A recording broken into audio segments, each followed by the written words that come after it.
জামাই, তোমাকে যা যা বলে গেছিলাম সব কাজ করেছো তো? হ্যাঁ বাবা, আমি সব কাজ করে দিয়েছি। ঠিক আছে, ওইদিকে চলো, আরেকটু কাজ বাকি আছে। বাবা, সকাল থেকে এক নাগাড়ে খেতে চলেছি, কিছু টিফিন না করলে আর কাজ করতে ভালো লাগছে না। আগে চলো ওইদিকে কাজটা কমপ্লিট করো, তারপর টিফিন খাবে।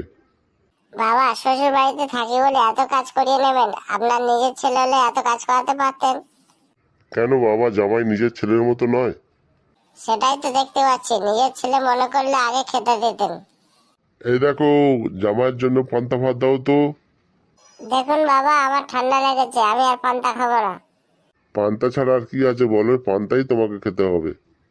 শ্বশুর বাবা প্রতিদিন আমাকে পান্তা খাওয়ায় আর গাদা গাদা কাজ করিয়ে নেয়। আচ্ছা বাবা, আজ দুপুরে কি রান্না হচ্ছে?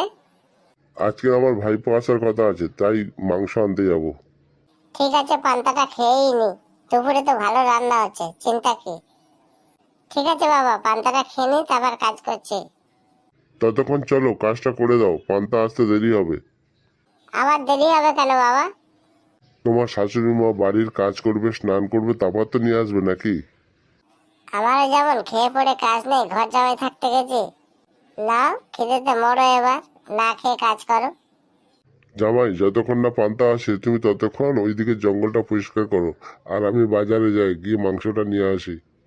বাবা, একটু বেশি করে মাংস এনো। আচ্ছা, তুমি ভালো করে কাজ করো। আমি শ্বশুর বাড়িতে থাকি বলে আমাকে এত অবহেলা। আচ্ছা, আমাকে যা কাজ বলে আমি তাই করি, শুধু দুবেলা দুমুঠো খেতে দিতেও এদের কিপটুমি। না, আর শ্বশুর বাড়িতে থাকবো না, কালই চলে যাবো। আমি চলে গেলে এতগুলো কাজ কাকে দিয়ে করায় দেখবো। যতক্ষণ না পান্তা দেবে আমি কোনো কাজ করব না, এই আমি বসলাম।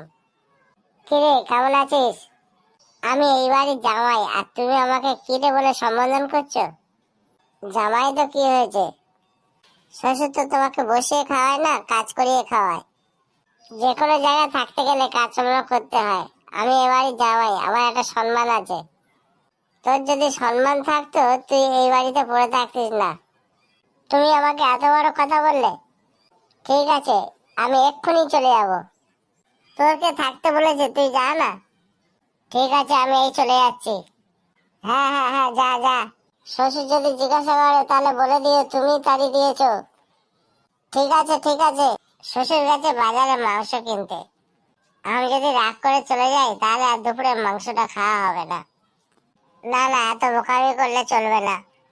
আচ্ছা, তুমি কে হে? তোমার কথা শুনে আমি রাগ করে চলে যাব?